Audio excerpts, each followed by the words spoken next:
ఓం నమో భగవతే వాసుదేవాయ నమః. మనము ఏకాదశి రోజు అన్నం ఎందుకు తినకూడదు అంటే దానికి కారణం ఏంటి అంటే, పురాణాల ప్రకారము మహర్షి మేధ అంటే మహర్షి మేధ అంటే ఎవరు అంటే ఆయన దుర్గా సప్తసతిని రాశారనమాట ఆయన. అయితే ఆయన యజ్ఞం చేస్తూ ఉంటారు. యజ్ఞం చేస్తూ ఉంటే ఒక భిక్ష భిక్షం అడిగే అతను వస్తారనమాట. అయితే ఆ భిక్షం అడిగే అతన్ని అవమానిస్తారాయన.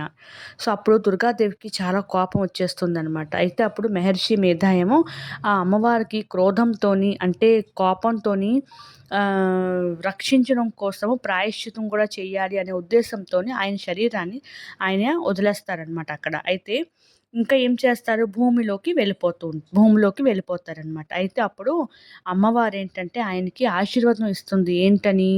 నీ శరీరం అనేది మహర్షి మేధ శరీరం అనేది భూమి మీద అన్నం రూపంగాని ఉపజిస్తుంది, పండుతుంది అని. అందుకనేసి అప్పటి నుంచి కూడా ఈ ఏకాదశి రోజు అంటే పురాణాల ప్రకారం వాళ్ళు ఏమనుకుంటారంటే మహర్షి మేధ అనే అతను రైస్ రూపంగా అందుకనేసి ఆ ఏకాదశి రోజు అన్నం తినడం అనేది వర్జితం అనమాట. తినకూడదు అని అంటారు. అంటే శరీరం అంశము రైస్‌లో ఉన్నది అంటే ఏంటి? శరీరం అంశం అంటే అది మాంసాహారతో సమానం కదా! అందుకనేసి తినకూడదు అని అంటారనమాట. అయితే దీనికి సంబంధించిన ఇంకొక స్టోరీ ఉన్నాదండి, చూద్దాము. ఒక సమయం అప్పుడు ఒక వైభవమైన రాజ్యంలోని ఒక న్యాయప్రియమైన ఇంకా ధర్మబద్ధమైన ఒక రాజు ఉంటారనమాట. అయితే ఆ రాజ్యంలోని రాజు పూర్తిగా చాలా ప్రజలందరూ కూడా చాలా హ్యాపీగా ఉంటుందన్నమాట. అయితే అక్కడ రాజు కూడా చాలా డివోషనల్ అనమాట. ఇంకా ఆయన భగవాన్ విష్ణు శ్రీహరి విష్ణుకి పరమ భక్తులు. అయితే ఆయన ఏం చేస్తారంటే నియమం పెడతారనమాట. సంవత్సరంలోని ప్రతి నెల ఏ ఏకాదశి అయితే అంటే 2 సార్లు వస్తాయి కదా! ప్రతి ఏకాదశి కూడా అందరూ కూడా ఆ వ్రతాన్ని ఆచరించాలి అని అతను నియమం పెడతారనమాట. అయితే ఆయన ప్రకారం ఏంటంటే ఈరోజు అన్నం ఎవరు తినకూడదు. తామసిక భోజనం కింద వస్తుంది కాబట్టి అన్నం ఎవరు తినకూడదు అని ఆయన అక్కడ రూల్ అనేది పెడతారనమాట. అయితే శ్రీహరి విష్ణు ఏం చేస్తారంటే ఈ రాజుకి సంబంధించిన అనుష్ఠానాలతో పూజలతో చాలా ప్రసన్నమవుతారు. అయితే ఆయన ఒకసారి రాజుకి పరీక్ష తీసుకోవాలని అనుకుంటారు. ఎవరు? శ్రీహరి విష్ణు. అయితే ఒకరోజు రాజు నా ఆయన రథం మీద కూర్చొని నగరానికి భ్రమణ కోసం రాజ్యాన్ని చూడడానికని అలా వెళ్తూ ఉంటారు. అయితే త్రోవలోని ఆయనకి ఒక అందమైన అమ్మాయి కనిపిస్తుందనమాట. స్త్రీ కనిపిస్తుందనమాట. అయితే ఆ స్త్రీ ఎవరో కాదులెండి, భగవాన్ విష్ణువే, శ్రీహరి విష్ణువే ఆయన పరీక్ష తీసుకోవడానికి స్త్రీ రూపంలో వస్తారనమాట.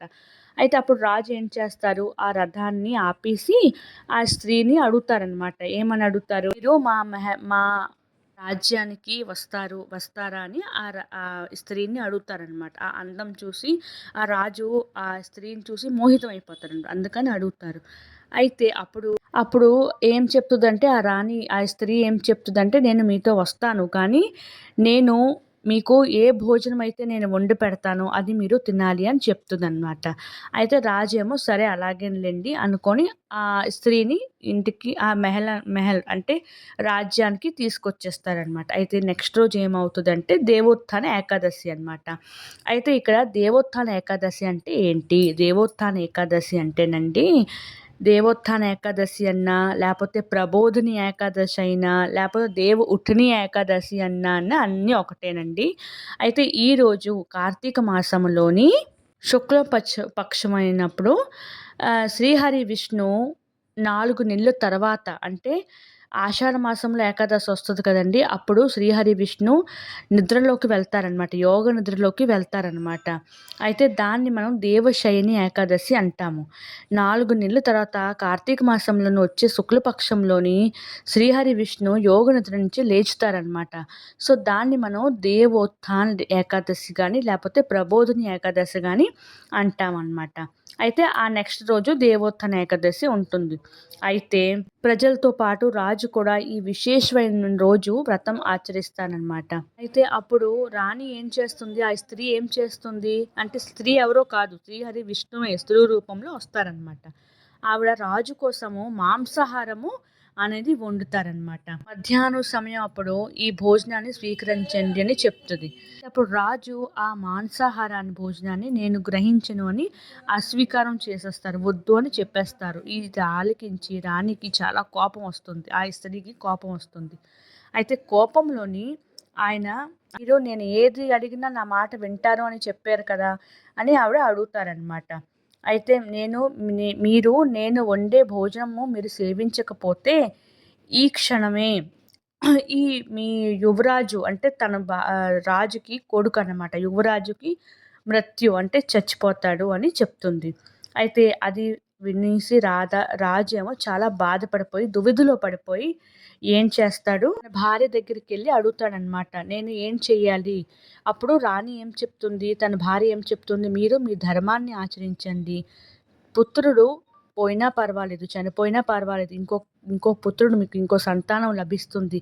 కానీ మన ధర్మం ఒకసారి నష్టమైపోతే అది తిరిగి రాదు అని చెప్తారనమాట రాజుగారి భార్య. అయితే అప్పుడే ఆ రాణి ఇంకా రాజు వాళ్ళిద్దరూ మాట్లాడుకున్నప్పుడు అప్పుడు యువరాజులు వస్తారనమాట.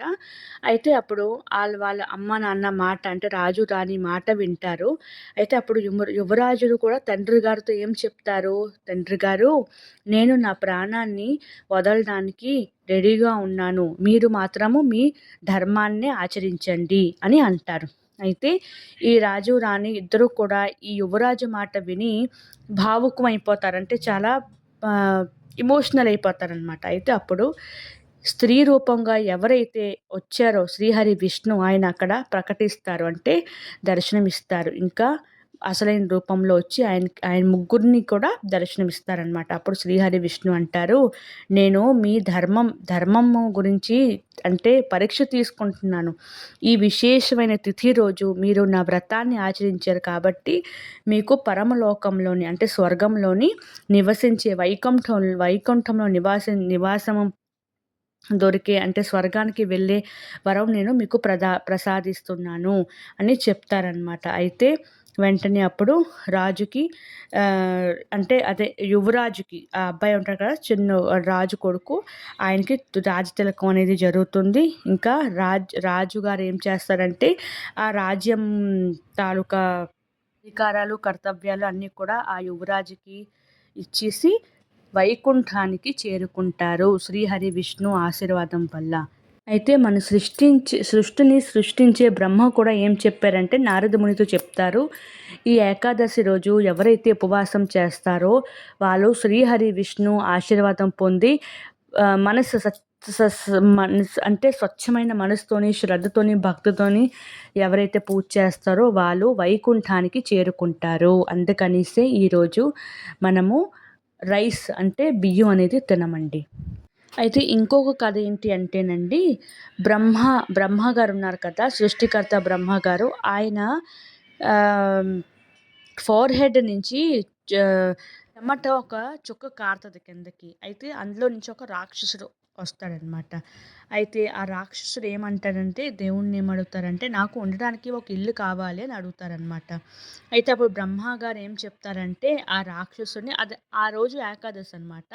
సో అయితే అందుకనేసి ఏకాదశి కాబట్టి నువ్వు మనుషులు అన్నం తింటారు కదా ఆ అన్నం కణాల్లోనే నువ్వు నివసించు అని చెప్తారనమాట.